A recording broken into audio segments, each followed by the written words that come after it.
MIM के chief और सांसद असदुद्दीन ओवैसी पर हमला हुआ। 2 हमलावरों ने ओवैसी की गाड़ी पर 3 गोलियां चलाई थीं। उन दोनों ही हमलावरों को न्यायिक हिरासत में भेज दिया गया है। चुनावी माहौल में हुए इस हमले के आपराधिक पहलू की जांच पुलिस कर रही है और इस हमले के राजनीतिक फायदे नुकसान की बात पार्टियों के नेता कर रहे हैं। संसद के भीतर खुद पर हुए हमलों की बात बताने के बाद जब ओवैसी बाहर आए तो हमने उनसे बात की। हमारे साथ बातचीत जब हुई तो उन्होंने कहा कि वो गृह मंत्री से बुलेट प्रूफ गाड़ी की मांग करेंगे।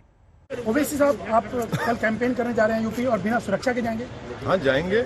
ये सुरक्षा फराहम करना हमारी ये सरकार की जिम्मेदारी है। हमारा मानना यह है कि भारत के संविधान में राइट टू लाइफ एक फंडामेंटल राइट है और हमारी जान की कीमत पीलू खान, रकबर, अखलाक से बढ़ के नहीं है। आप जब सबको सुरक्षा देंगे तो हम एमपी को सुरक्षा मिलेगी। आप ये नहीं कह सकते कि हमारी जान की कीमत उन गरीबों से ज्यादा है। और हमने ये कहा है कि ये जो लड़के कल गोली चलाए हैं वो कैसे रेडिकलाइज हो चुके हैं। रेडिकलाइजेशन से भारत की यूनिटी इंटीग्रिटी को खतरा पैदा होता है। और जिन्होंने कल गोली चलाई वो कौन सी किताब पढ़कर रेडिकलाइज हुए?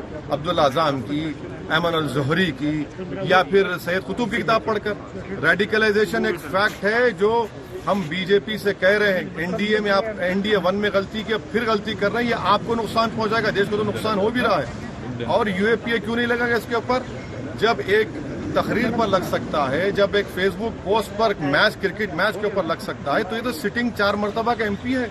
दिन दहाड़े गोलियां चलाई गई और सिर्फ 307 पे बात खत्म हो जाएगी। आपका कहना है कि ये लोग सिर्फ 2 ही लोग नहीं, इनके पीछे कौन लोग? यकीनन, क्योंकि ये इतना वेल प्लान तरीके से रेकी की गई है।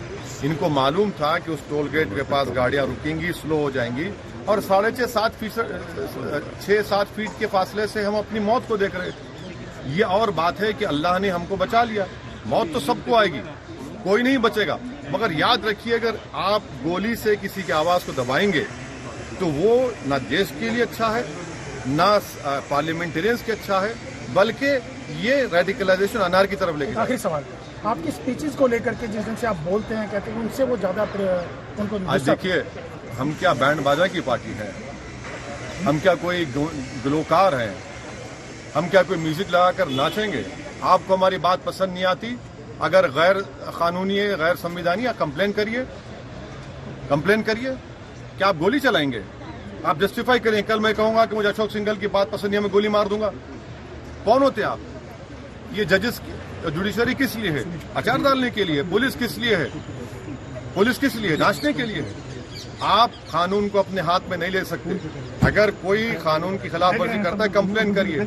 आप गोली से हमारी आवाज को नहीं दबा सकेंगे। याद रख लीजिए, अगर एक ओवैसी मरेगा तो मरना तुमको भी है, मुझे भी है। लाखों पैदा होंगे, हमारी सोच को, आवाज को नहीं दबा सकते गोली से।